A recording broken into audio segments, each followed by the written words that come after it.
Tekma za superpokal je pomenila uvodno dejanje nove sezone. Dvoboj med državnim in pokalnim prvakom je pripadel moštvu Luke Koper. Do odločitve je bilo treba počakati skoraj do polnoči, saj je po 120 minutah igre ostalo 0:0. Po izvajanju 11 metrovk pa so skupnim rezultatom 5:4 slavili Koprčani.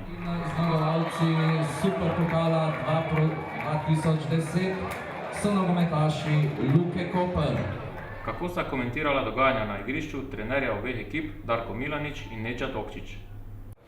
Jaz bi sigurno, da se zahvalil predvsem na eni res dobri tekmi za uvertiro, predvsem v državno prvenstvo. Žal mi je verjetno tudi mogoče mojemu kolegu Darku, da je prišlo do teh podaljškov, ker sigurno se je potrošilo veliko energije, kajti vemo, da v torek nas čaka, mogoče bi za kakšen pozitiven rezultat tudi tole zadevo zamenjal. Mislim, da smo pač srečno na 11 metrovke, vendar zasluženo zmagali in osvojili prvič ta superpokal. Hvala lepa. Za nami je zanimiva tekma. Skozi, mislim, da smo in mi in pa Koper skozi tekmo imeli neke priložnosti, to pomeni, da je ta tekma izenačena dobra.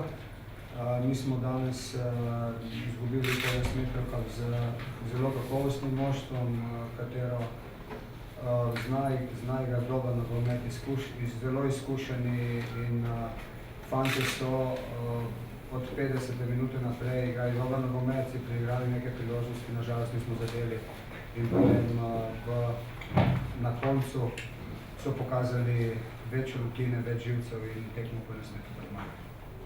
Za Darka Milaniča, nekaj bivših Koprčanov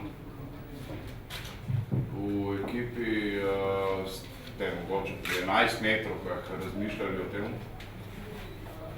Tako je, fantje so jasno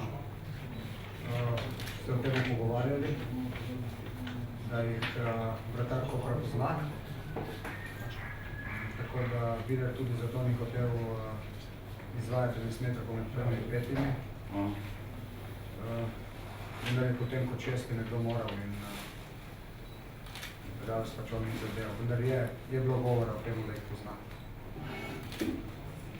Hvala lepa.